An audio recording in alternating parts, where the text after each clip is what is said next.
Hello, hello, and welcome to another Scoutcast brought to you by Fantasy Football Scout. As always, you're joined by me, Andy, FPL mode, and we are also joined by the ever lovable Seb. I'm just checking that everything is actually working. It is. There we go. We didn't have a look. We didn't have an intro video times two, so that's fine. That's fine. We'll see. We'll just get going. This is how tonight's going to go. But yeah, so I'm also joined by Seb. How's it going, Seb? Hey mate, I'm all right. I was gonna go look if that was my fault or technical serendipitous, but I'm okay, thank you, mate. How are you? Yeah, good. Not too bad, thank you. And chat is like, what's going on? What's happening? This is not how we normally start. If we'd said nothing, maybe no one would have noticed. Yeah, I Everyone know. listens on the podcast, right? No, we need none of these visuals. It's fine. It would have been quite nice, yeah. Just see how long it takes for people to start. Yeah. So obviously we're also joined by Rich. How's it going, Rich? Yeah, well, really well. How are you? Yeah, not too bad, thank you. Yes, I know Yep. you're doing really well. Obviously, I should say as well that we are recording this or streaming this, I should say, while the Forest Burnley game is going on as well. And I think, am I right in saying that all three of us have Turner playing? Seb doesn't. Nah, Edison, mate. Oh, of Come now. course, yeah, you went for Come Edison, now. yeah. So we are With watching his the, one shot, one goal conceded. we are watching Buffon Light in Turner playing tonight, and he's already got one save, so we're hoping for those 10 pointers. Obviously, it's been a very interesting week, some would say. So, this is game week 5 has just finished. It's just about to finish with the Forest Burnley game still going on at the moment. For some people, this was the game week from hell. I was one of those people. For some people, it was an all right game week, and people are quite happy. Seb is one of those people. And for other people, this game week has been the best game week of 2023 so far. Rich is those people. Maybe ever. Or ever. It's been all right. It's been all right. It's- Although I've looked in a couple of my mini leagues where people that they don't really watch YouTube videos or listen to podcasts, and I'm not the top scorer. There's so many Salah Alvarez teams around, like Salah captain Alvarez teams around. yeah. But I mean, the thing I love about your team this week is that it's almost you shutting up the people that were horrible to you about some of your picks a couple of weeks ago have absolutely smashed it this week. It's literally been the players that people don't like. I mean, there were players that I was borderline don't like. Yeah. I mean, there's one I'm sure we'll get into our team soon, but like We Pedro, will. for example. Oh, don't. I mean, I got very lucky with Pedro. I mean, he didn't even start. I saw things saying 10% chance that Lallana starts, 90% chance Pedro starts, and I fell for it again and got lucky. I was so proud Rich, of you for the other picks. That's the only one where I was like, oh, come on. Oh, You'd come be on. disappointed. Yeah. I wouldn't be able to did you afford have the other you had picks. Pedro starting all the time, right? Yeah, I always had Pedro starting. Okay, Again, it was one. so I can one up you with Go on. just complete jam. I had Mbumo starting until about 11:28 when someone pointed out to me that they were like level in one of the models, and so it was a coin flip, and so I flipped my coin the other way. And who was the other player? Mbumo, so I benched Mbumo for Pedro. So if you like go back last Oh, of week, I had course, Mbumo yes. starting, and I flipped it like literally with 2 minutes to go, and that is jam, really, right? I keep forgetting Coin you've got toss jam. Pedro. I think it's partly because it's turned out to be quite a bad pick with minutes. I think that's why I'm Yeah, surprised yeah, you yeah. have him. I'm not surprised at myself. As to Oh that. yeah, I went high on the minutes, didn't I? I think I did like an average of 60, which over the first 2 or 3 weeks I think worked out, and then obviously it's dropped off. So yeah, I'm missed on that one. so pleased for both of you. Like, really, Thanks, I mate. really am. I'm Oh, that's so kind of you. right in the pit of my stomach. I'm pleased. Oh, I fuck. know, I know. Let's talk about what we're going to talk about tonight then. So we're going to look at our points. Oh, it does get better as well. So it starts low and it gets better looking at the points.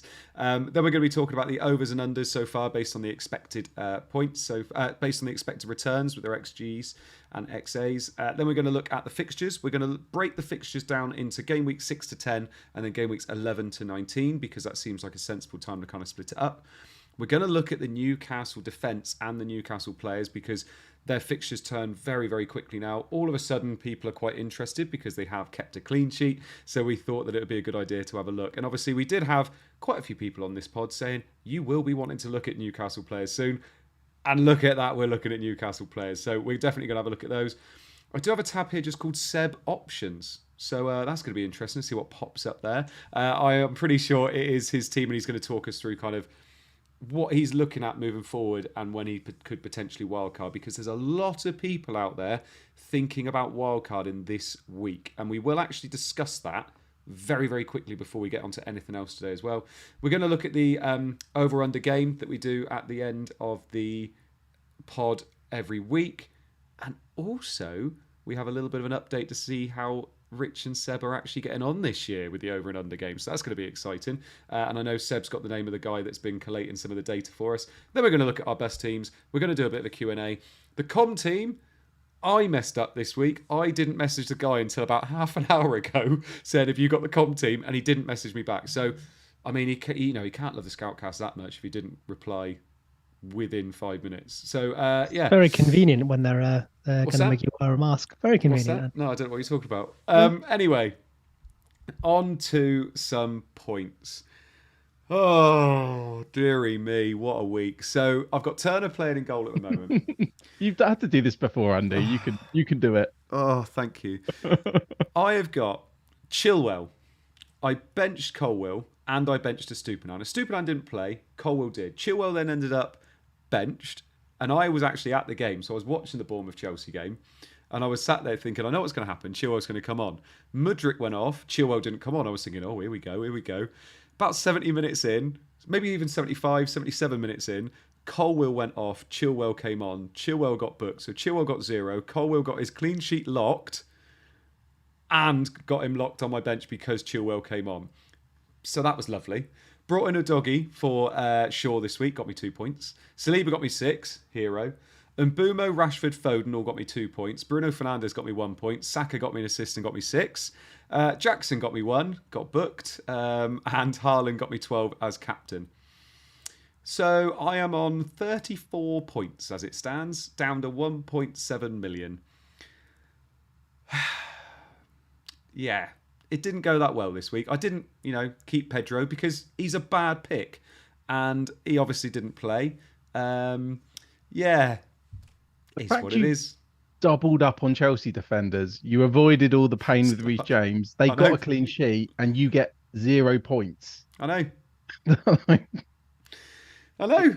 You literally couldn't script it, especially the fact you were there as well. I mean, when it happened, I wanted Chilwell to come on, not because of you, but then when I saw the sub it was, and I noticed that you had Colwill on the bench, I did actually feel bad. The thing that's mental is that I actually did well picking Colwill at the very beginning because he's played every game. Mm-hmm. I did well having Saliba instead of Gabriel. He had a goal disallowed as well. Yeah, I know. Yeah, thank God that didn't count. But I did well going Saliba instead of Gabriel. But the thing is, I probably would have had Gusto if I'd have done those things. And obviously he kept the clean sheet and got assists and things. It's just, I don't know. It's absolutely mental. So there you go. 34 points, down to 1.7 million. Team's fine though, man. Like this week, low scoring for everyone. And then that Chelsea defense shenanigan has swung it for you. But the decision's not terrible. Like, I don't think we thought. Well, we discussed a couple of weeks ago, didn't we? That like Chilwell playing in like not necessarily full back, more like the left wing back thing, maybe adjusts his minutes down. But I think we were more talking about early subs, not just random benchings. So playing Chilwell over Colwill is probably the decision everyone makes. If they also have an Arsenal defender, a Tottenham defender to choose from, your midfield, your strikers, benching Estupiñán's a good call.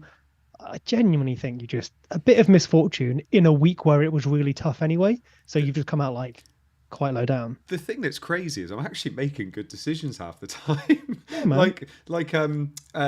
Didn't get Son. I could have got Son. I was looking at it and I was thinking I could have gone Son. I could get Son, and I thought, no, do you know what? I don't want to do it. And obviously that turned out to be okay. Obviously I got Doggy who didn't get the clean sheet, but yeah, it is what it is. It's what can you do really? It's just one of those weeks. It's just crazy that. Down to 1.7. I haven't been 1.7 billion for years, I don't think. So this is going to be an interesting little climb, hopefully. The guy who won it last year, I keep seeing repeated on Twitter, was over 1 million at this stage. So you're on course to win, my friend. Yeah. Why do you think I brought up the topic last week of, can you still get top 10k if you're over a million? Can you still get top 20k now? The guy that asked the question, it was me that asked the question. Yeah, that's right. Don't forget, last year, even at the Christmas break, I was like, what, a million? Yeah, true. I mean, I didn't win FPL, far from it, but I'm convinced that I'm not going to win FPL now. I'm convinced. This was the week. The odds have gone down. Yeah, this was the week. If you started Colwill, Well, you'll still have there's very low chance, but it will be higher. Anyway, I was looking tonight and thinking, do you know what? Because Turner's just made another save, and I was thinking, if Turner gets saves a penalty tonight, I'll still be on a red arrow. It was not good. Turner doing well tonight would be pretty tough for me. So like right now, I've had a little bump, but I'm done. I'm out. I don't think I've got any subs, Yeah. and I've had my goalkeeper play. Like if Turner goes and gets 6 or more, Don't think and it's there's there. probably a few people who have got Stupinan subbing out for someone. There's probably Colwell's out there and stuff like that. So I'm gonna drop down a fair bit. I think my rank right now is probably a bit too kind. That's why it's not fair doing the stream on a Monday night when there's a Monday night game, because really all our ranks are probably going to be the same after tonight. It's not fair, really. Anyway, the people on the pod, by the way, on 1.7 million. The other two are pretty much top 600k, so it's not going to make a difference. I'm going to go to Seb's points next because I want to get higher as we go. Seb, talk us through your points this week. Sure. So I got what did I get? 43, 42? 44. Oh, nice. Yeah, 44, but no more to come. I have no subs, no goalkeeper to play, unlike a lot of people now, which puts me 360k. But I genuinely like, if Turner keeps the clean sheet, 6 points, that probably drops me to like 500k. That's how close it is. So somewhere in there. My team is Edison, Chilwell, and Gusto. I did play both of them. Obviously, same story as you with Chilwell, but played Gusto, who's done well for me, actually. It's nice.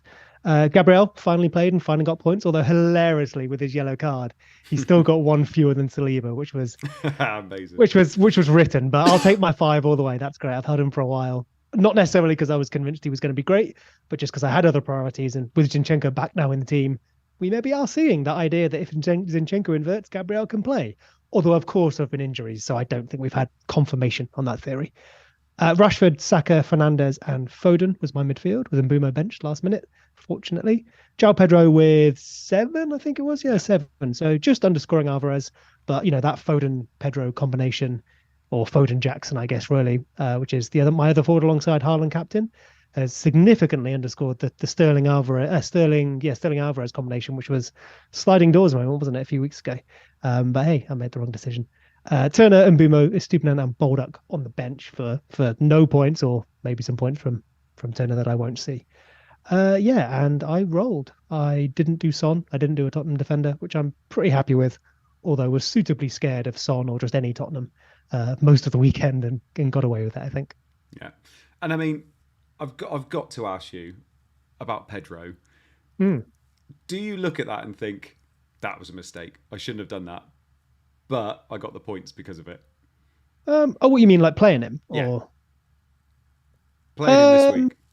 Yeah, if we're being fair, I played him because I thought he would start like this week, and he didn't, and he came on and scored a relatively low XG goal, or I think he created a few, so it was like XGI looked okay, but I think he had one shot and it was relatively low XG. I think it was so 0.10, but like you say, then he created okay, so really low. Yeah. So yeah, I mean, like if I'd left with an assist, that's all right, but also like, yeah, I thought he would start and he didn't, so definitely not a good call, but a good outcome. Yeah. And then on to the absolutely sublime Rich. Talk us through your points. It's rare, isn't it? It seems to be the only time I have a good week is when it's a low scoring week in general. But, good time to have them. Yeah, it could have been very different. I mean, as Seb knows, on Friday, I was very close to doing Saka to Son. Yeah. I think I would have still captained Haaland. And to be honest, that's probably what saved me in the end. 2 things saved me on that. I decided that if I wasn't going to captain Son, what's the point? And then there were some embargoed comments just as I was making my decision that saying Richarlison would be involved. Yeah. I never thought Richarlison was going to start based on that, but it did make me think, because we mentioned a stat where Son's only finished about 60% of the games he started for Tottenham. And again, he did get subbed off, in the 80th minute. He wasn't on the pitch when, Tottenham scored their goals. So I then was pretty set on rolling, and then I fell back to my original plan, which was Diaz to Trippier. The only reason I didn't find it easy to do is because it does block Pedro to Morris. Yeah. But I can find that 0.1 somewhere else. I didn't want to not go with Trippier. But yeah, so anyway, I'm on 52 points. Turner 1 point. Obviously he's still playing at the moment, isn't he? Yeah. Robertson 11, Trippier 8, Chilwell with 0, then Rashford, Bruno, Saka, Sterling, Bumo midfield, which I'm still really happy with that midfield. And I'm glad I didn't sell Saka. Haaland captain, think we can agree, was unlucky not to be a little bit more. Yeah. And yeah, I started Pedro over Archer and Estepinian. Yeah. I mean, like I mentioned, that was a lucky outcome. Mm. And I'm considering starting him this week because of Chilwell, but I guess we'll get onto that a bit later. I still like Pedro because of his price and because he plays for Brighton. Yeah. I do fair think enough. even with limited minutes and the fact he'd be on penalties, it still gives him quite a high floor. Are you starting him this week against Bournemouth? Possibly. It depends on a lot of things. First of all, it depends on, because we're probably going to get the City team, It's gonna be potentially. between him and a Estupiñán, I would have thought, is it? Estepinian, I'll definitely start Estepinian. It's between Pedro, Chilwell, and Lewis. I have to start two of them. Oh, yeah, of course. Yeah. No, I have to start one of them. Sorry, No, I have yeah, to start one of them. Yeah. Okay. So I'm leaning. I'll definitely start Estepinian, to be fair, and I'm much lower on Chilwell for obvious reasons. Yeah. Okay. But what did you get altogether this week so far? It's 52 plus whatever Turner does. 52. Hello. I know. Lovely week. Robertson's scoring was just, The peak. thing was, I needed that because obviously I'd spent the money. I've spent a lot more money on my defenders than other people. So while people have had a doggy getting 12 pointers here and there, I needed my 6.5 million defender to. I mean, he's on set pieces, so I was hoping clean sheet and assist. The clean sheet went really early. I never expected a goal. Yeah. See, if I'm being truthfully honest, and three where bonus. I am slightly annoyed at myself because I kept saying the reason I didn't want a doggy was because the next two fixtures weren't nice. And now, obviously, he didn't do what we thought he was going to do this week, which was keep a clean sheet. And now he's got the next two fixtures where I'm like, ugh, like I barely want to play him now anyway. Whereas obviously, you could have gone for Botman. You still have two. Exactly. You have two free transfers though, right? One. Oh, so you've got I one just next used week. my transfer. Okay, fair enough. Whereas obviously you went for the Newcastle man, and look at it, next two fixtures you got quite nice. But I didn't think they'd keep a clean sheet against Brentford. That was my biggest thing, which is why I was like, if I bring in the Newcastle up, my best thing would have been rolling in hindsight. But it's I just feel like that's the kind of moves you should be making, getting that Newcastle lad in, because you're also closer to that team that most people are going to be wildcarding to, which is going to be saving you potentially. You could prolong it if you wanted to, couldn't you? What was interesting actually, because I guess doing the eye test on paper, which is a silly phrase, but like if I look at the fixtures, I think Newcastle at home to Brentford doesn't look amazing. Yeah. In my mind, it doesn't look incredible. But then you look at like projection models, you look at clean sheet odds, and it actually wasn't that bad. I mean, I was thinking, do I sell Ruben Dias away to West Ham, the best defence in the league? But they have exactly the same clean sheet odds as Newcastle, for example. So then I guess you weigh up Trippier being a much more attacking asset than Dias. Obviously, with the doggy, we've seen, he's got points. He is quite attacking. Yeah. So, I mean, a doggy was another one I was thinking of because, I mean, it would have saved money. But I've just had my heart set on Trippier for, weeks. I mean, that's why I have Robertson, ironically. Yeah. But then I can't bear to sell Robertson. So I like it. It's a good move. And actually, I love the fact that they're both differentials as well. Sorry to cut you up there, Andy. I was going to say one other thing I guess we haven't really touched on because none of us had him, but the Son captain is out there. That's really tough because I think ahead of the week, we were all either quite high on Son or, worried we weren't going to get him because it didn't make sense for our teams or what have you. We all potentially got away with that. But also at the same time, when you look at the weekend, Son put up like nothing, like 0.1, 0.2 XG and XA combined. And at one point, Haaland... And at one point, Haaland was heading for like nearly 3 XG without scoring a goal. I think if he touched that, the Bernardo Silva one, if he touched that, which like he, might as well have done in terms of the chance it was available to him, he would have cleared like 3 XG before he scored a goal, which is ridiculous. So while that Son call is tough for people, I think there could have been a really painful swing there that has been avoided. Yeah. It does show the merits in. And I'm not, obviously, I don't want this to sound hindsighty, but you know how a lot of people avoided Salah in game week 2? We had that game against Bournemouth. People that didn't own those players, were terrified. Yeah. It's kind of like that because you then got the 2 bad fixtures. So I think sometimes it is worth pausing and, thinking about, what are you going to look like when you set your team up this week? I mean, I was so close to doing it. Yeah. And it was only really an urge that stopped me. Yeah, and you look, all those people that did well this week, like you said, were the ones that had Alvarez and Salah. So if you look at your thing, and that Son wasn't actually as highly owned as you think he was in the grand scheme of things, was he? No, and he's still a great pick. It's just you're gonna have to look at the dodgy fixtures for a couple of weeks. Yeah. Right, moving on then to our overachievers so far. So, I mean, this is the Ward-Prowse table. We say this every week. Ward-Prowse still up there, scored a goal at the weekend against Manchester City. But he is to very, very well in terms of the overachievers. Mateta, then Diaby. Alvarez is next, which is interesting. Then Awunyi, who is playing tonight. So he's played considerably less minutes than everybody else on this table, but he's on this table anyway. Lamptey, Aurea, Gusto, Huang for Wolves, and then Estepinian for Brighton as well. Ward-Prowse, he's got to stop doing this at some point, Seb, hasn't he?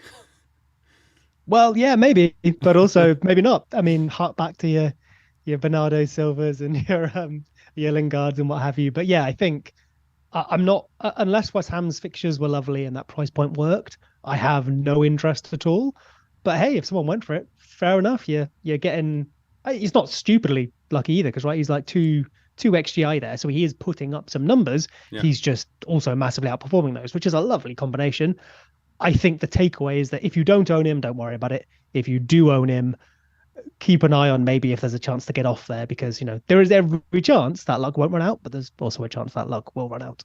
Yeah, exactly. And another player, I'm not saying this player's lucky at all. I'm just saying obviously he's overachieving, Rich, but Diaby's on there as well. He's somebody that is firmly on my radar for wildcard, if we wildcard in the Gameweek 8, because their fixtures are nice.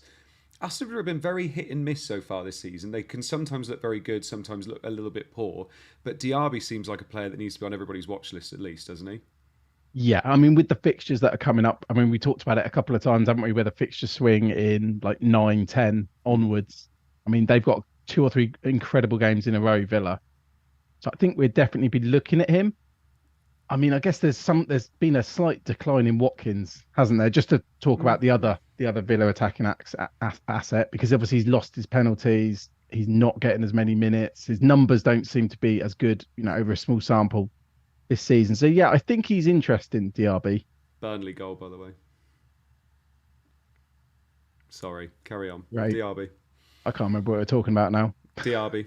Oh, we're talking about Diaby. Yeah. Look how happy Seb looks as well. Oh, I'm chuffed, mate. This made my evening. Who scored? Turnaround goal. Go on, be a turnaround goal. No, not again. Not 2 weeks in a row. Not 2 weeks in a row.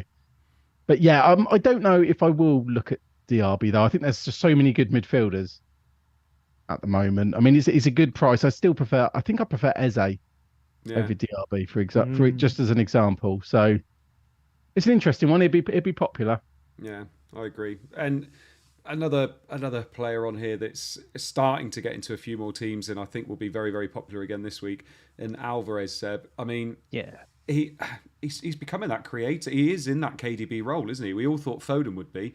Alvarez is that KDB role. He's getting the assists. He's playing every game. And Pep came out and said he's pretty much essential and undroppable at the moment. So he's dropped then, isn't he? We know exactly, what happens. Yeah. I mean, in terms of like the system, it's not like for like, is it? But in terms of that role in the team, Alvarez seems to have replaced it. Rodri's creativity has gone through the roof. Someone a couple of weeks ago suggested Rodri, and I remember going, nah. I still think but I would admit I'm paying more attention. So fair play to that person. But I think on Alvarez, like he's near the top of the overperformers. Same old story. These players are great to have. They're putting up good numbers and overperforming. Brilliant. What a lovely combination. Yeah, you're getting a bit lucky, but at least he's also got, I think he's got the best underlying numbers on this list as well. So fair enough. It's an overperformance, but it's not jammy returns necessarily. The thing I'd point out is that a couple of his assists, I think Doku at the weekend, and then a couple of weeks ago for, I forget who, I'm afraid, but maybe Grealish was it, where they've basically been like, sideways passes a few yards and the other player has done all the work. That's probably where a lot of that overperformance in the numbers we're seeing here comes from. 5 assists from obviously well under that number of XA. But I don't necessarily think that's why he's in people's team. Sure, he's getting the returns, but it's the minutes. It's the 90 minutes every week in an attacking City side, an attacking position in a City side that is attracting people. An overperformance, better numbers than expected, whatever, that's a bonus. I think it's the minutes. And for me, yeah, I still have regret over having Foden rather than Alvarez. But I will just round that off by saying I wouldn't be desperate to get Alvarez. I don't think I'm going to do it myself. I think there are better ways to mould our squad going forward. I would probably have him as like marginal 3rd, 4th best striker over the next little while until you wildcard. And so you could get him in that third slot, but then you're probably dropping your fifth mid. So I think it's a conversation. It's definitely not a slam dunk. And if anyone's struggling to get to him, for example, me, I have 3 City and the one he isn't one of them. Just like Son, I would not worry about it too much. Yeah, you're going to see points and it's a bit scary, but I think your team can do better if you concentrate on the things you need rather than the things you want that you can't have. What do you think, Rich? If you don't have Alvarez at the moment, for instance, if you're somebody that has Jackson, how much should you be trying to get Alvarez in your team? Because you don't have to move funds around. He's cheaper than Jackson. Jackson's obviously underperforming at the moment. How much of a priority do you think it would be getting Alvarez in?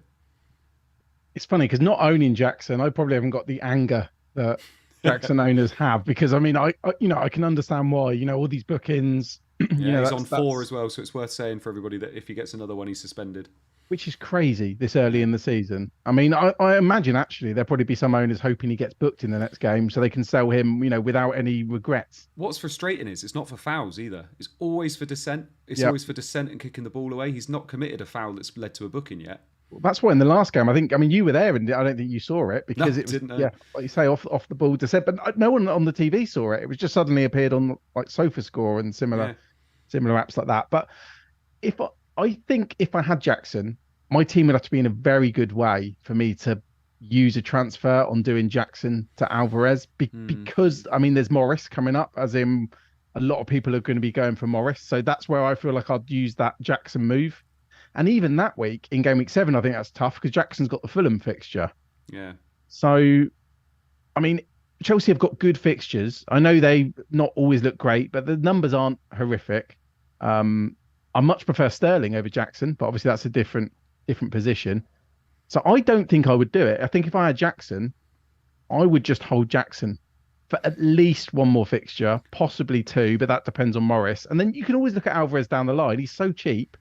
We've got Champions League, just about to start. What if you had Jackson and Chilwell? Who would be your priority move out there? Chilwell, 100%. I don't think Chilwell is good enough to risk him starting or not starting, even though he's playing at left wing.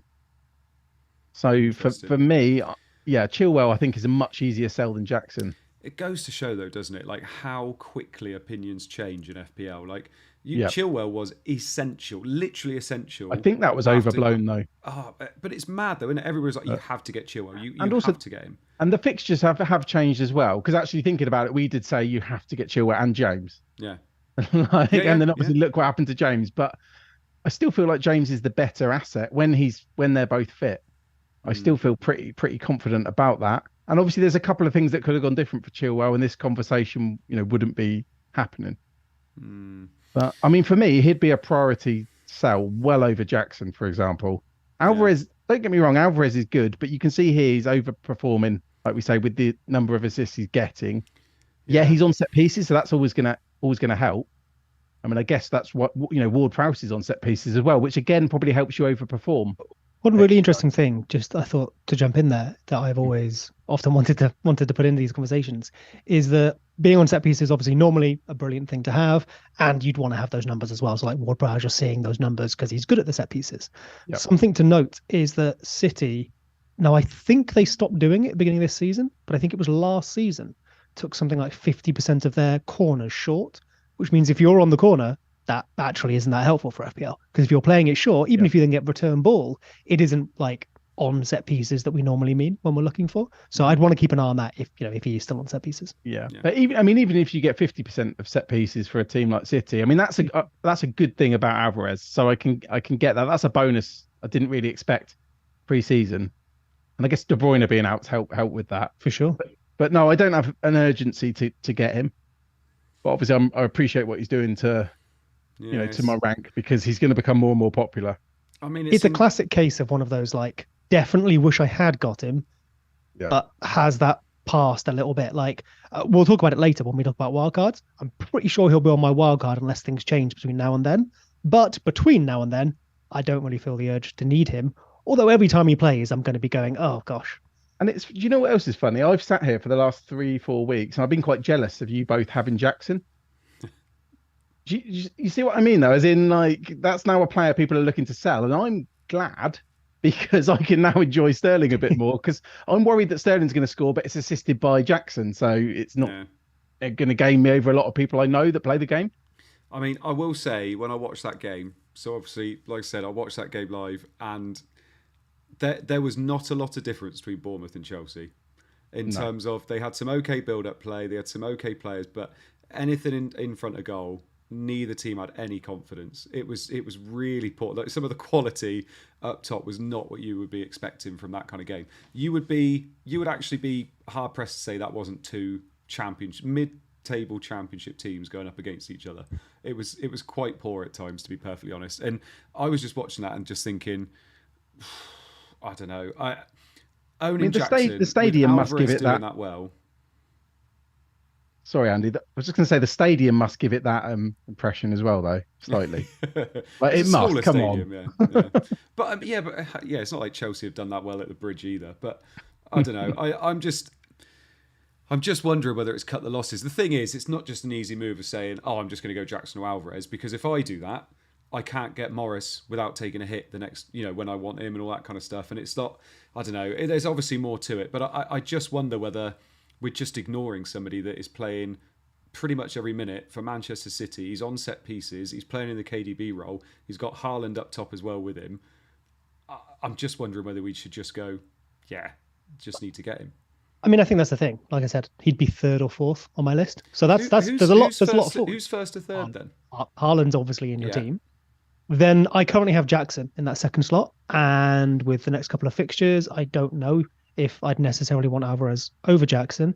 And if I'm fighting that spot out, I think someone like Morris, obviously, is who we're looking at for the doubles upcoming. Newcastle's fixtures are excellent, so if you can make the call between Wilson and Isak, I think that is a better pick, but making that call is very, very difficult. Edouard from Palace is doing all right, and there was definitely someone else I was going to mention, but I've forgotten. Point being, he's in that conversation, but it's not like it's Haaland and Alvarez and done. I think for the next couple of weeks, there are a couple of other players who will do better over those fixtures until you get to your wild card, which for me is 8, 9, or 10. If it's someone like Rich who's in 14, maybe you are getting Alvarez now because you're looking at a different horizon. I don't know if Rich is wild carding in 14. I know he was talking about later. So if you were making a brand new team today, you would pick Jackson over Alvarez to go with Haaland? I'm really tempted, man. Although with the 4 yellow cards, I think that's much more risk now. And so we'll get onto this later, right? But I've got 2 transfers this week, and one of my transfers out may well be Jackson, but that would be to facilitate Trippier, not to play, Jackson or otherwise. But then that's the other thing, right? We're talking about if we have 3 or 2 forwards or whatever. I think there's 4 or 5 mids that everyone wants or has, and then we're starting to look at defenders again, getting rid of Chelsea defenders, maybe bringing in Newcastle, getting rid of Arsenal, bringing in Newcastle. So I think you could conceivably end up with just Haaland or Haaland and another. And that Haaland and another is going to be Morris in 1 week, I think. So I don't know where the Alvarez spot is in your team until you get to 9 and 10. I don't know whether I'm calling on Morris a little bit. And I don't know whether I should be or not. But I think the early sub for Morris, it's definitely worth monitoring, but just on City again as well. I mean, I think the time to get Alvarez, this is going to sound really obvious again, but the time to get him was when the fixtures were good, like a couple of weeks ago. Because when we get to, and it's a good point, Seb, mates, because if you're wildcarding in like 8, 9, 10, maybe you could bring him in for a couple of weeks. Mm-hmm. But I mean, when you look at their fixtures, game week 8, Arsenal away, game week 9, they've got Brighton, game week 10, they've got United. I guess you can have your own opinion on how good United are after this weekend, but still, they're not banker fixtures. 2 of them away. The home game, which City are normally better in, is against Brighton, who obviously we've seen what they've been like this season. So it doesn't feel like these kind of games they're going to win 4, 5, 6-0. Mm-hmm. So I think that's why I'm not too fearful of it. I don't know. People were saying that this week. People were so happy to go against Haaland this week, weren't they? I know, don't get me wrong, you got a point, but like you just said, getting over a 3xG, people thought this was a good fixture to go against Haaland, and I'm just looking at it, just thinking, yeah, but Haaland's different to Alvarez. Yeah, he is, but Alvarez is different to what we've said. I'm shocked. Seb said that he put him 4th. I think he's. I mean, if not second, at least joint second. So, but... I mean, you're saying like, Alvarez is different or whatever, but I've just, on the X under, which is, our next screen, again, terrible finish or whatever, doesn't matter. But in terms of, the numbers we're putting up, Alvarez was on 2.9 XGI. Yeah. I've got Enzo Fernandez, took a penalty, massively helps. Jackson, Bruno, Eze, Matthias Cunha's on 2.39, Rashford on 3.24. All those players are ahead of Alvarez in terms of XGI, apart from Cunha, who's just behind him. Yeah, they're on the underperformers. So either you go, I've been unlucky, or these players can't finish, and Alvarez can finish or whatever. But then you say, well, it's not finishing necessarily because a bunch of his points have come from assists. So is it because Haaland's an amazing finisher? Well, he missed a bunch at the weekend, so didn't assist Haaland at the weekend. Doku's got a great goal. So I think when we're comparing, we've got to be careful between looking at someone who is getting points versus players who are putting up the underlying numbers that over time is a better predictor of points, even if in isolation it might not be for Jackson because he's a terrible finisher. You know, Darwin, it's that story again. But generally, underlying numbers and minutes. Now, Alvarez has much higher minutes than we were thinking, I think, in City's team. And that's the thing that would attract me to him almost more than any underlying numbers he's putting up, because it's a City attacker getting good minutes with fine numbers. But a lot of players on this list are doing better than him in terms of numbers. So if they could just flip and finish, then it'd be fine, wouldn't it? But this is the big question, isn't it? Is this going to be the Jackson table at the end of the year? Because he never comes quite off this, possibly, absolutely, but he never converts the chances he gets. Absolutely could be, but you only know that when we get there. Like, it's just, finishing is, I think we've had the conversation a million times, so I don't want to labor it, but it's massively overvalued as a thing that we can assess here ourselves from numbers or from watching TV, whatever your preferred method is, but also just as an actual skill. There was an interesting discussion on Twitter the other day where I think, was it Michael, or this morning actually, where Michael Cayley was putting up over the last 12 years or so, like the best goal to XG performers in the world, like the top 10. Messi was like number 9 with a stupid number of goals, like stupid number of shots. He's amazing. It's Messi. Son was number 2. I think we know that, right? I think we can say we've learned he's a good finisher. That's fine. Number 1 was Kevin De Bruyne. Do you remember that season when Kevin De Bruyne couldn't finish and everyone was like laughing in FPL, can't finish, doesn't matter about the numbers, blah, blah, blah. Over the last 12 years, he's got one of the best ratios of goals to XG in the entire world. The season after, he did underperform his numbers. Absolutely. We saw that by eye. He then massively overperformed his numbers, like the biggest in his entire career. So my point here is this absolutely could be the Jackson season, but that is not enough for us to take that rule and apply it to every player we always see appear on this table or other tables of a similar nature. And I think 9 times out of 10, by picking players who put up great underlying numbers, you're going to get the points. Even if when we look at this table, you can pick out the 1, 2, or 3 that don't do that. Yeah.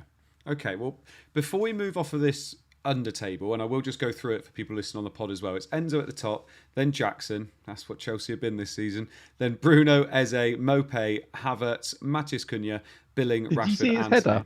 header? Whose? Cunha's. No, I didn't know. Oh, it smacked him in the face. Sorry, that's why I laughed. That's fine. Looking at this table then, Rich, before we move off this one and then we go on to the fixtures for a bit, Jackson, Bruno and Rashford are really heavily owned. Some people have all 3 of them. The doing, me. At what point do you say, actually, they were bad picks, but it hasn't worked out. They're not converting their chances or performing to what their XGI should be doing. And what point do you just say, I've just got to get rid. I've just got to get for some of these players that are actually converting their chances. So, for instance, moving from Bruno, if you can, I know it's tough, but to someone like a Salah or, to someone like a Maddison or a Son, who I know didn't do well this week, but have nice fixtures later on. At what point do you move a Jackson to Alvarez? Because, for instance, you could show all that patience, and that patience doesn't pay off, and then you're just being left behind all the time. And these players who have been good historically, well, not Jackson maybe, but Bruno and Rashford definitely, at what point do you lose faith in them? I'd be interested actually to see the Enzo Jackson link up, as in, is Enzo underperforming because Jackson's missing chances? Oh, yeah. That would be something interesting to look into. A lot of his comes from a mispen. Just worth adding that, I think. Oh, of course. Yeah. What would he lose there? 0.24. Well, he's obviously, if pen is like he's missed the entire 0.76, so pen, it'd be of an course. underperformance of 0.7. Of course. Okay. So that's not going to help him. No, I just wonder where the rest of that had come from, though. But Bruno is a tricky one because his fixtures are so good. Now, obviously, there's a lot of debate about where he's going to play, as in it's not so straightforward, is it? His positioning. He's playing everywhere at the moment. Yeah. He played right back at one point. So I find him hard to judge. The fact that, like you say, he can play everywhere, but they've got good fixtures and he's on penalties. I guess at what point do you think good fixtures and penalties are not enough? Hmm. But I think just for me, with those fixtures, I'm just going to hold him. I feel like I've committed enough with him. I'm going to keep him. I think, like I said, with Jackson, I don't actually particularly like Jackson or rate Jackson. But the thing is, he's getting numbers and the fixtures are still good. And I don't always see the value of jumping off a player when there's possibly another striker you're going to want in a couple of weeks. Obviously, I say that stuck with João Pedro because I'm so patient. So I think Bruno, I think he's a hold just because of the fixtures, and you just hope to get lucky because you can get lucky with Bruno. I think we talked about him quite a lot, but you get that penalty. It's basically an 8-point penalty because his stats are decent. See, I look at Bruno and Rashford. I don't think there's a debate anymore which one to go with. I think you just go Rashford now because Bruno. Having a player that's playing sometimes right wing where he's going to be ineffective. I mean, this week it was kind of like a 4-4-2, so he still played in midfield. But like I said, he was also getting back and playing right back. Rashford at least looked effective going forward, and he looked quite selfish. But I mean, it's just so tough holding on to him. Yeah, exactly. But it's just seems so tough to hold on to both of them. There's not that many other options now, though, because I mean, if you don't have the Spurs mids, there's a couple of games where we talked about it. Spurs has got 2 bad fixtures, so you're not going to move him onto Maddison, you're not going to move him onto Son. Maybe you'll look at that in a couple of weeks, so then United's fixtures get even better. So I think Bruno you can hold safely for now. I can't see a midfielder you'd go for. As in, I mean, if you don't have Mbumo, surely there's someone else you can move out instead of Bruno Fernandes because he's so. I mean, I think he's about to hit 7 million. But still, I don't think it's the time. I think we've got at least a couple of games now to really decide if we want Bruno or not. Jackson probably is easier. I mean, if someone's set, they don't want Morris, for example. If you're 100%, because Morris did get subbed off early as well this week. If you want to use that to justify it, maybe you could justify going to Alvarez. But I just think the timing's weird. I still think that timing's weird. Yeah, double game week, the Champions League, as in double game week for Burnley and Luton, with the Champions League starting as well. Yeah. I just wanted to echo as well, Rich is saying, like, when do you get off these players' fixtures, basically, right? We've got the underlying number to say, okay, they got in the right positions or whatever, bad finisher, fine. When fixtures turn, that's when you're going to go, okay, cool, now I'm going to try and look elsewhere. I'm going to try and find someone else who either has or may get good underlying numbers and has good fixtures for that slot. And while we were talking as well, there was just a lovely chat a lovely conversation in the chat just about that as well, about can you judge finishing and stuff. And I think maybe people can. I'm clearly not good enough to do it, so that's absolutely fine. I'd love to hear if people can, because I would very happily learn from that. But a conversation around technique and what have you, I think the risk with that is we can kind of apply the post-factual narrative to that, where Chelsea underperforming their numbers, they're not quite clicking, whatever. Oh, Jackson looked clumsy, he missed a couple of chances, therefore bad finisher. For Villarreal last season, Jackson put up 8 XG in about 25 matches and scored 12 goals. So last year, he overperformed his XG by 50%, which is pretty massive. So what has changed this season? He's come to Chelsea. Is he facing better goalkeepers? I mean, maybe the Premier League has better goalkeepers, but Luton probably don't, who's a team he's played. He's got to hit the target for the goalkeepers to make a difference. Yeah, exactly. There's that as well, right? So then maybe you argue, well, the change of atmosphere coming to Chelsea, he's not feeling confident, he's not feeling whatever. And then we come back to an argument we've had before as well, which is, well, confidence, does that mean he's just finishing badly? Which I think is a very accurate thing. Like, if I'm not feeling good, I won't finish well. But if I'm not feeling good, I also probably am not going to get the chances. I'm just generally not going to play well. So I think this just illustrates the idea that it's so easy to look at this table and go, I saw Jackson fluff a chance. I know he's a bad finisher. The numbers back it up. But if you looked at it last season, you'd go, ooh, a plus 50% finisher. Yes, please, with those fixtures. And so the takeaway, I think, is not to fall on either side of that fence. The takeaway is to just go, good fixtures, good numbers. I'll take it while I can, and then I'll move to the next one. Lovely stuff. Right, let's have a look at some fixtures now then. So these are the fixtures from 6 to 10. This is ordered in terms of difficulty, and obviously you can get all of this from the members area in Fantasy Football Scouts, so make sure you join up if you haven't done already. So Luton and Burnley are top, mainly because they have that extra fixture, but actually their fixtures aren't too bad. Then we've got Newcastle. So Newcastle fixtures are obviously changed now for the better, and they look quite nice for quite a while. Same with Villa. Villa are 4th. Liverpool, Chelsea, Bournemouth, Brentford, Fulham, Man United. And then we start getting into the bottom half. Everton, Spurs. Although I will say Spurs are kind of swayed quite a lot because their next two fixtures are Arsenal and Liverpool, but after that they do get very nice very quickly. Arsenal, West Ham, Crystal Palace, Wolves, Man City, Sheffield United, Brighton and Forest. Now, as Rich has already alluded to, Man City's fixtures maybe aren't the best after game week 8, but the next two are very nice, with Forest at home and then Wolves away.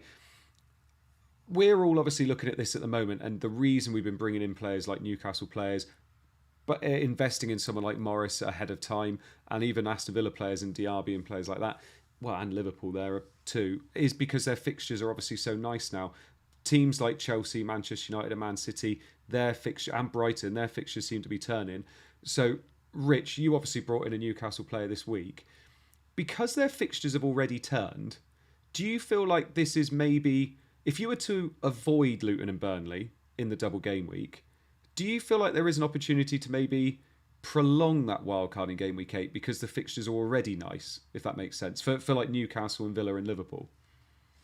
As in not wildcarding and go, yeah, that's something I was strongly considering. Like I was 99% decided I was going to save the wildcard beyond game week 10 because I thought it was quite easy to navigate. Yeah. Obviously, we talked about it a bit last week, as in I've only got 2 Chelsea players. That's going to become 1 quite shortly. You know, I've already got 1 Liverpool player. I've now brought in a Newcastle player. The only thing that scared me a little bit about that was actually Haaland's stats. As in, because that whole plan relied on selling Haaland and buying Salah. Yeah. Because I'd hate to own Haaland when he's over 100% EO and very rarely captain. That's the only thing that scares me, not, you know, bringing in these players. I mean, I think it's quite viable. I mean, if Salah or Haaland got injured, I think there'd be no point playing the wild card. I think you might as well try and hold it for the blank in like game week 18 or get as close to that as possible. But yeah, Newcastle defenders, I mean, I think they're the obvious replacement for Chilwell. You said, like, obviously the run's already started, but I still think, I mean, look at it. Sheffield United, Burnley, West Ham, Palace, Wolves. It's amazing. Yeah. I mean, Sheffield United seem to be wiping out everyone's clean sheets. Yeah, they do. Several people are targeting them with Spurs, Man City, Everton. No, it's very true. I mean, Seb, like we were just saying there, it does look nice for Newcastle and Aston Villa. We're going to be talking a little bit about Newcastle coming up there, but Luton and Burnley are there in game week 7. They're top of the fixture ticker because they have that extra fixture. And if anybody was wondering why we target a player from a bad team in a double game week, look at what it does on that fixture ticker. It puts them right up the top there. And this is why, you know, people are chasing Morris in that double game week, isn't it? We're going to have the same conversation again. And I'm excited to see which side I come out of it on it. I think I know which side I'm going to come out of on it. But, you know, is Morris a good pick? No, he's a terrible pick until he plays Everton and Burnley in a double game week. And then he's not just a good pick, but like a Haaland captaincy challenge. But then I also know how that goes. So we can maybe save that for later. But as you say, important to point out that Luton and Burnley are high here because of the double. But also Luton's fixtures aren't too bad around that. You know, if you do need to hold Morris or get him early, it's not awful for you. Although keep in mind that Tottenham fixture there at home is maybe a light blue. And you can go on the site and adjust that yourself, by the way. You could make that a slightly harder fixture if you fancied. Yeah. And then moving on to fixtures 11 to 19. So if you were to hold your wild card from here, again, the fixture, it changes completely again because obviously the fixture swings happen. Newcastle are clear at the top there from game weeks 11 all the way up to when our first wild card runs out in game week 19. Brighton are second, Sheffield United, Wolves, Forest. I want to get some Forest players in, although they're not exactly endearing themselves tonight, losing 1-0 to Burnley at home. West Ham, Burnley, Man United, Fulham. Man United are always quite high up there in terms of fixtures. You know, their fixtures do seem to be quite nice, but I'm wondering whether some of their fixtures need to turn a little bit redder based on how they're getting on this so far this year. But the interesting ones there at the bottom, Chelsea, Aston Villa, Man City, and Spurs and Arsenal, all in the bottom half in terms of fixture ticker, all the way up till the end there. Man City, Rich, we're not going to be getting rid of Haaland, but we're talking about Julian Alvarez already. They do have a blank in game week 18, which is probably why they're a little bit lower than they should be in here.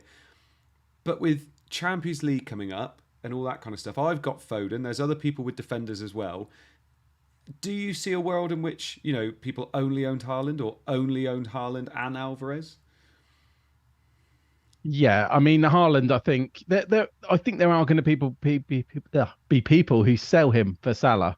Yeah. In the next few game weeks, and then maybe they can use their wild card to get him back, for example. But I think it's going to be the same as always. Alvarez scores a couple of goals, he's bought in. Foden scores a couple of goals, he's bought in. That seems to be the way with City. I think if you're not sure about a defender at times, you can maybe look at Diaz or something. Mm-hmm. The really interesting thing with City is, though, when you get to like game week 16, they've obviously got Luton away, then Palace, then they have the blank because they don't play Brentford that week. And then they've got an Everton fixture in game week 19. Yeah. And that's why I am wondering, can the wild card be used better if you save it, till then? I haven't quite worked out how I'd navigate it if I save the wild card, but you'll just save the wild card, and you could definitely benefit there. I mean, imagine having Haaland and Alvarez in game week 17, and then you already play Cameron Archer in game week 18. That's the thing, and there's actually something very lucky there, because obviously Archer was sold in the end. Villa actually sold him to Sheffield United, because if he went on loan, he wouldn't have been able to play in game week 18. So actually, then you wouldn't have Alvarez, Haaland, or Archer in game week 18.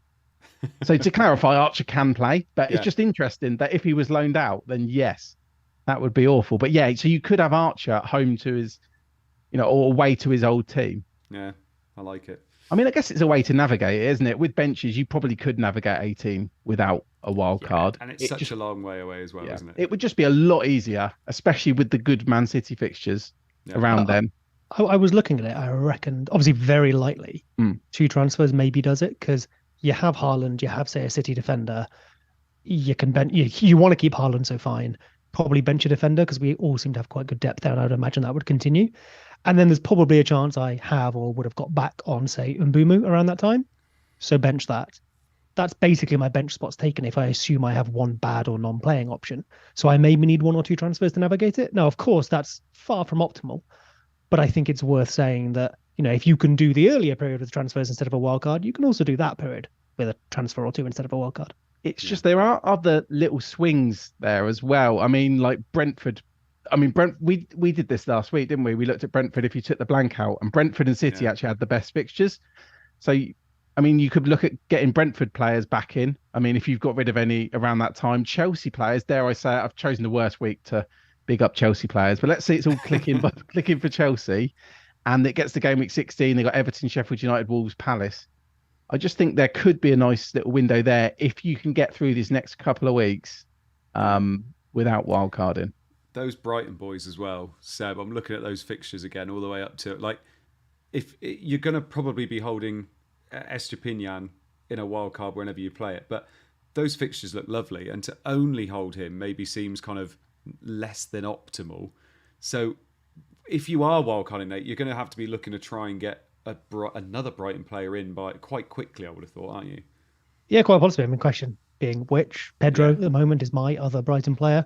Would I still feel hot about that? Probably not. So am I looking at Mitoma or something like that? Which, I think it's valid, but there's a decision over who goes alongside Estupiñán. And again, in a minute when we come to the little plan I put together, that was definitely one of the considerations. Not just when you wildcard, but then how you use transfers after it. Yeah, lovely stuff. Right, let's move on to... Now, I'm not going to lie, people in the chat and people listening on the pod as well, Rich has not stopped going on about this next slide. He's wanted it for weeks, and we finally listened to him. So the next 2 slides are all about Newcastle defence. There we go, look. So Newcastle defence. Now, Seb, just talk us through it very, very briefly, because you've got something here to kind of explain this season's XGC, and another one to explain last season's XGC for Newcastle. Sure.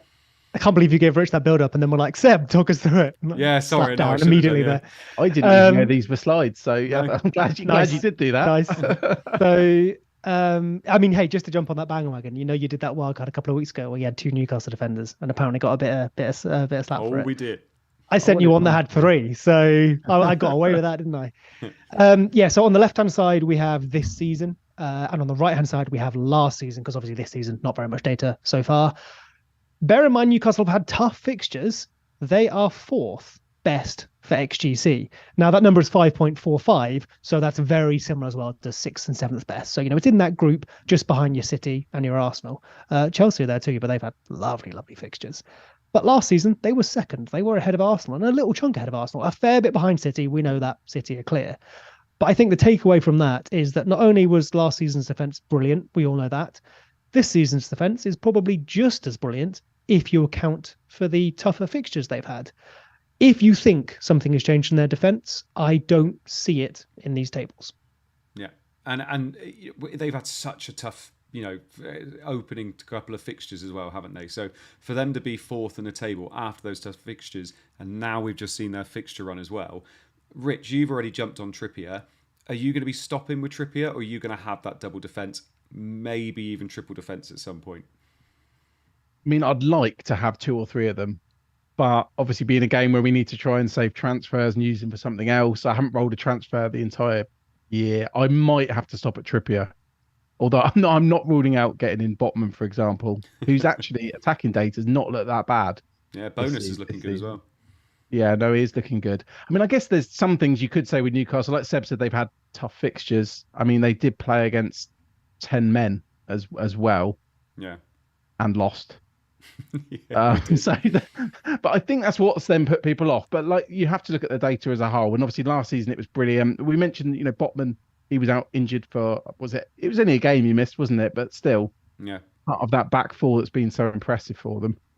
So yeah, I still really like Newcastle. This data doesn't change that. Them losing against Liverpool with 10 men doesn't change that either. yeah. And I mean, we were just looking at the fixtures. They're incredible.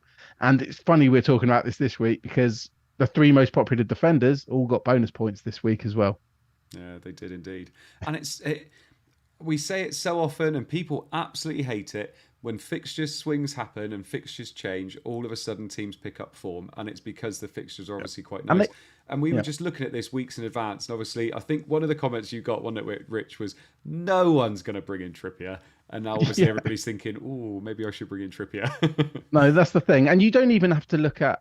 actually, one other thing I was going to say is obviously Trippier himself is on set pieces. He's on corners. I think those defenders on corners, like him, Robertson, that's why I think they've got good value. Yeah. Obviously, if the latter stays on corner. So that's why I went for Trippier over like a Botman or a Share. But yeah, Botman's they're all such good value, such incredible value. And it's like, I don't want to stop at one, but sometimes I think you just have to think about the bigger picture. Yeah, definitely. And also, speaking of bigger picture, it's lovely that Seb's brought up a table here with Leeds at the bottom. Right. Nice. We do also have some Newcastle data here for XGI so far this season, so non-penalty XGI. Man United aren't that far off the bottom this year, so just throwing it out there.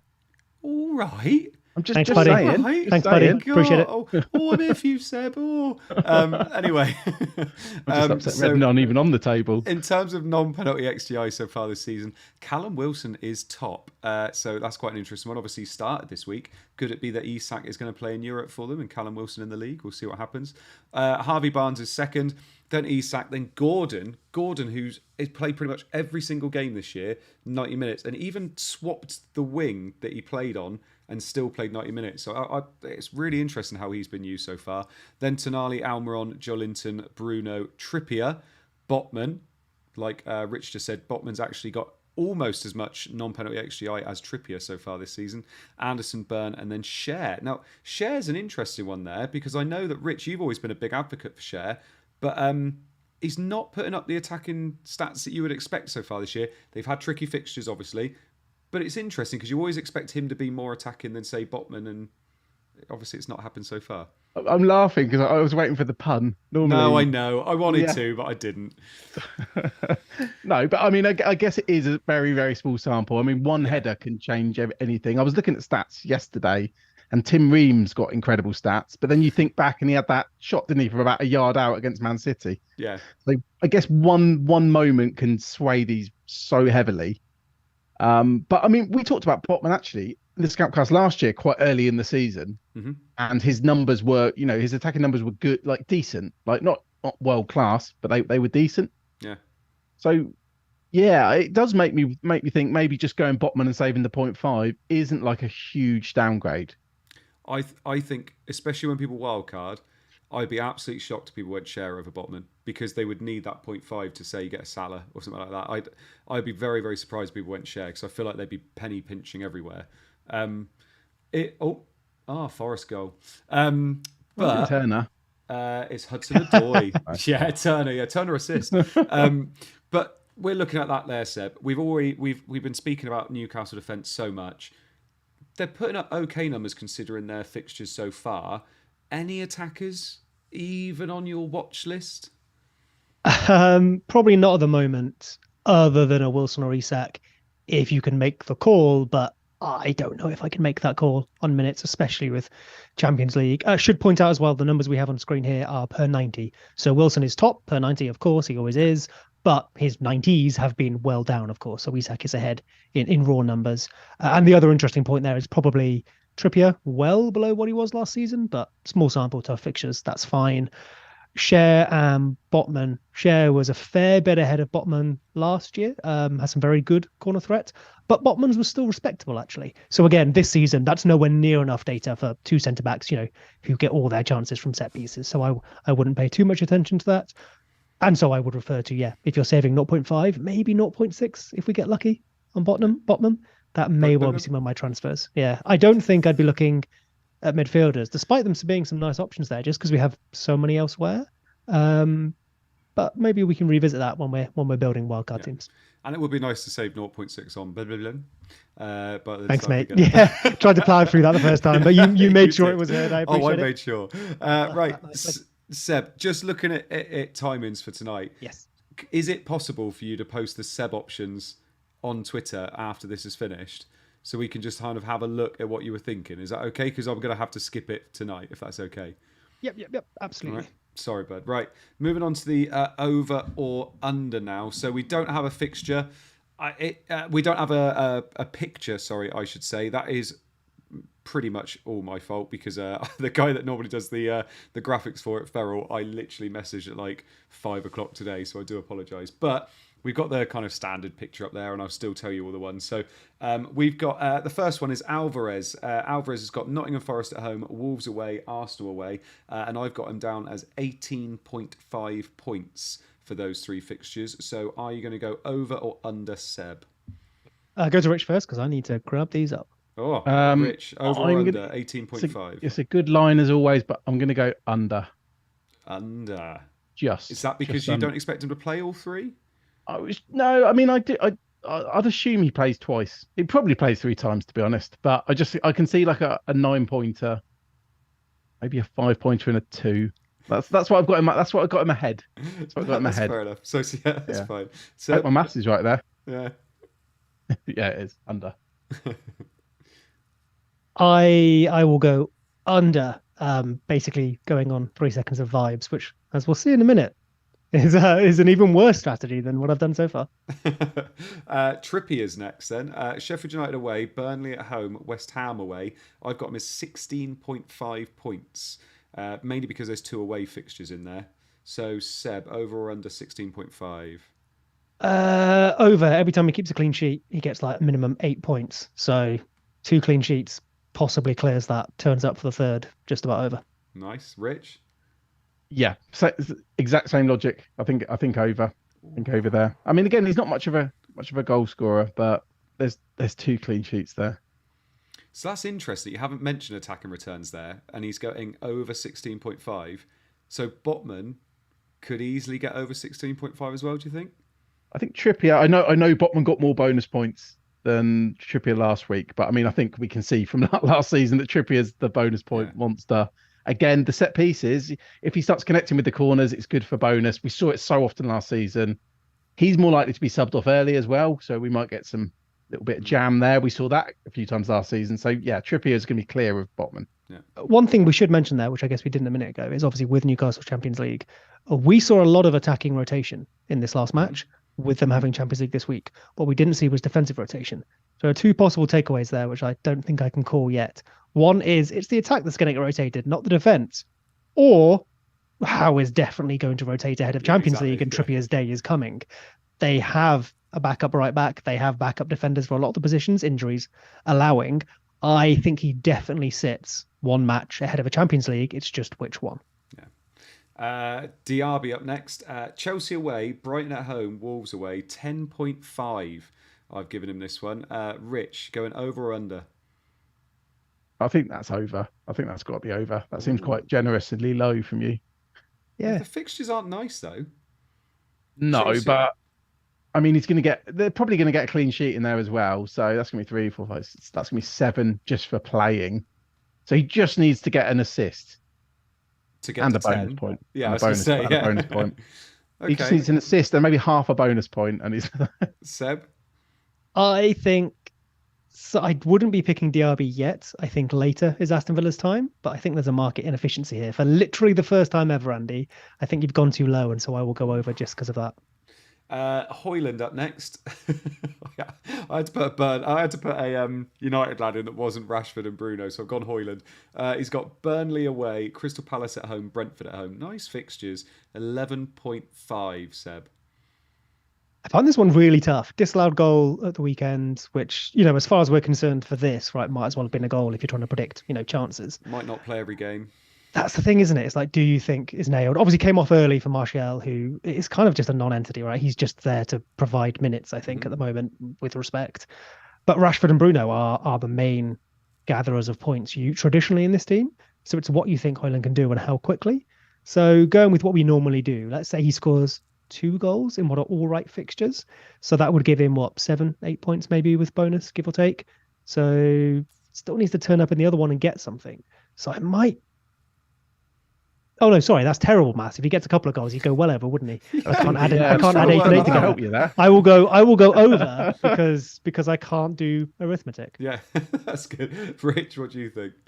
Yeah, I'm going to go over. I'm going to go over there. I think it's quite low. Yeah.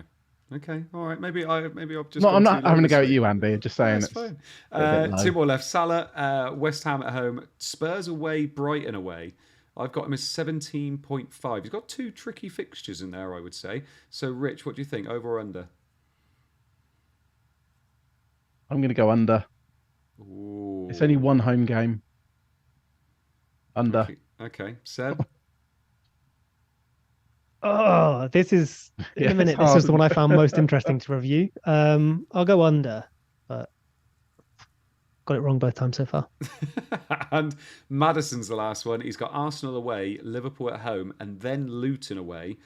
I would say they're quite tricky fixtures. I've got him as 14.5. Are we going over or under, Seb? I mean, it's the Luton game, isn't it? You could go get 20 in that, and then this doesn't matter.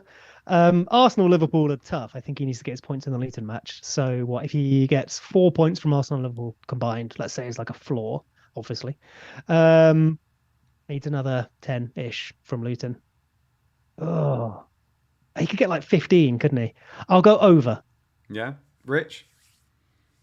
Yeah, this is the hardest one. You've done well here. I'm going to go under. Redemption. I'm going to go under. Under. Oh, Is that the first one we've disagreed on so far? I think so. Yeah. Yeah. There have That was been the others. hardest one. There have been others throughout the season that you've disagreed on. And Seb, can you just give a shout out to the guy that's collated this data for us, please? Oh, absolutely, yeah. So someone messaged me on Twitter saying, basically, I've done your job for you. And yes, you have. Thank you so much. You can keep doing this, by the way. Legend. Yeah, please do. So Catnip Props at Catnip Props on Twitter collated this data. And what it shows is that Rich is superior in every way to me. Assuming this data is right, of course. So maybe, maybe it's not. It's my terribly Burnley inaccurate. account. I haven't fact checked this, so I'm going to assume it's awfully off.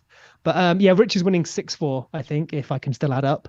What's interesting is looking at actually how close a lot of those are. So while Rich is wiping the floor with me in pure numbers, there are a couple where we've been 0.5 the wrong way, which is really interesting. Yeah. Quite harsh, yeah. Well, we both had Alvarez over 14.5 and didn't do it. I got Salah the wrong way round, but if you average over that period, it's interesting when it comes to. So yeah, I think it's really nice looking back on. You were well out on Jackson though. And you both said, which I think you could guess. You both said Pedro would be over 10.5. Yeah, got 10, man. Though got 10. I know. Yeah, you know what I mean? Literally just starts one of the games he was benched for, and he gets 11 there. What's the Gabriel one? Oh, I like the Gabriel one. Yeah. Line 15, actual 3. Yeah, that's a failure in predicting starts there.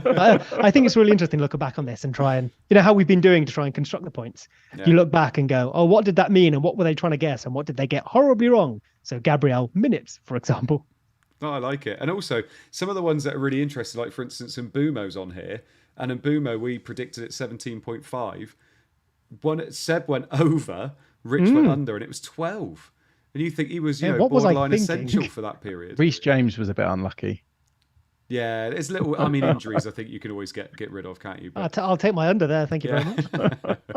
But again, look, Chilwell, 15. He was essential game week 2 to 4. You both went over 15 points, and you got 8. It just goes to show, doesn't it? It's funny. So we were carried away. Yeah, you were. Yeah, big time. We're carried away. Right. Anyway, let's have a look at some teams. So, looking at some bust teams moving forward. I'm just looking at my team now, and just had a bad week, and I'm looking at my team and thinking this isn't looking any better. So I've got Pickford in goal, who's got Brentford away. I've got Chilwell and Colwill against Aston Villa. Now, I fully expect Aston Villa to score, so this isn't going to go well. And I have no idea whether Chilwell's going to play either, so making that move might be a good idea.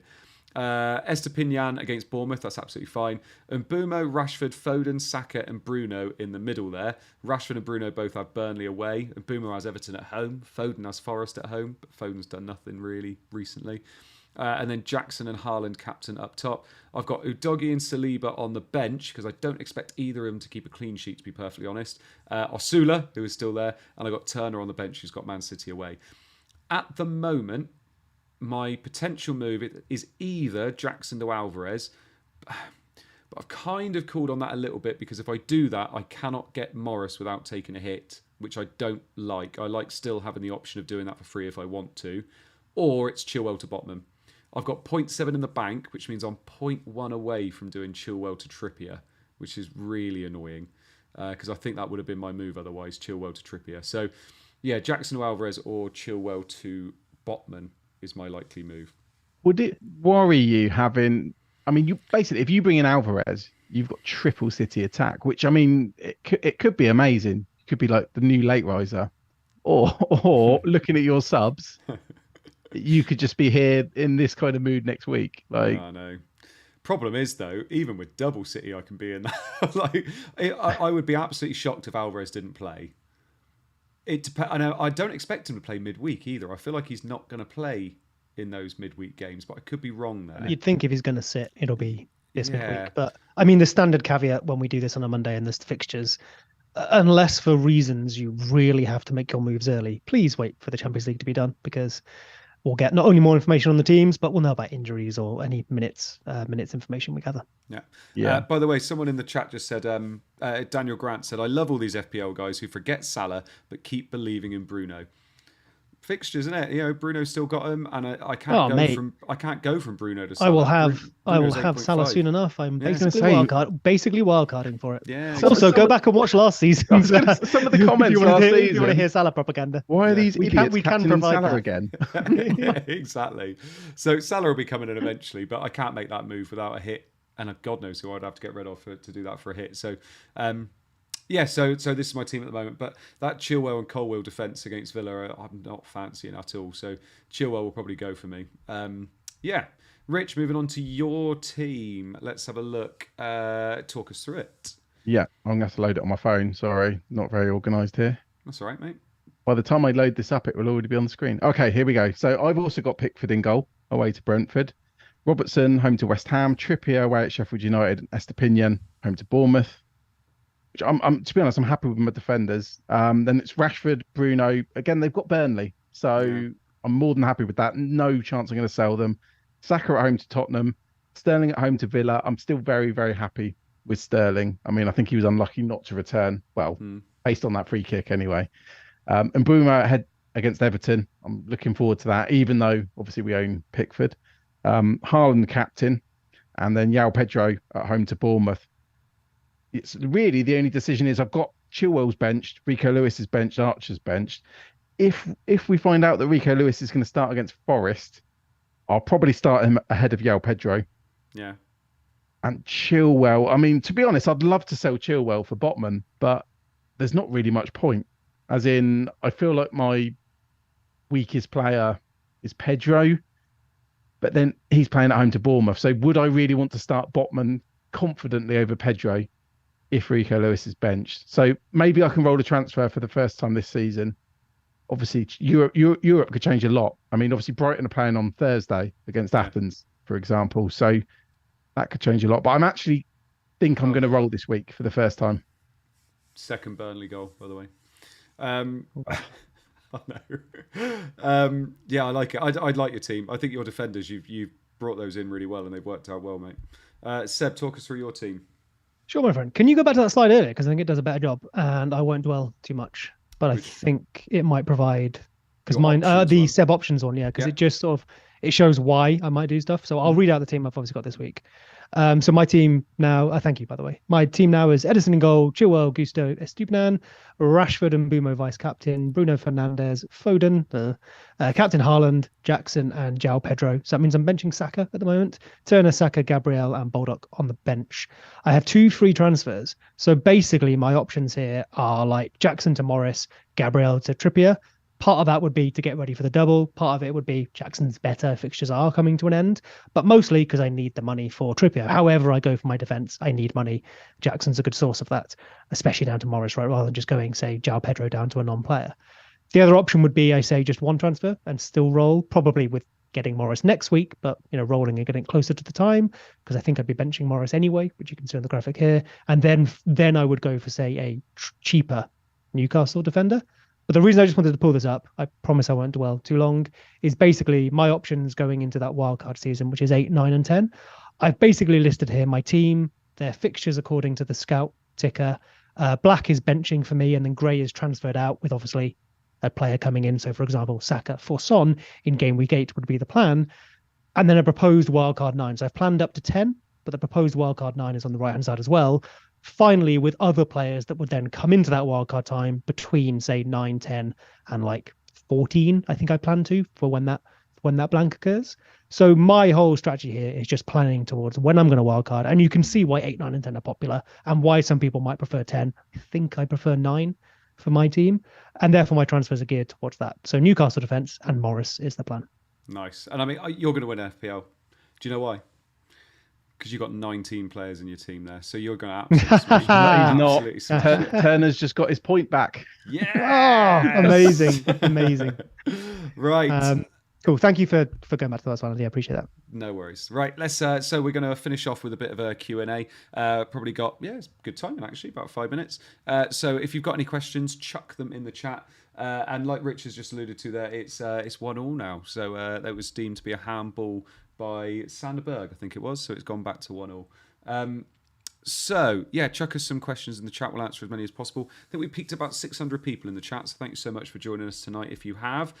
We always appreciate all of you being in here with us, especially when the game's going on as well, which seems to happen more and more at the moment.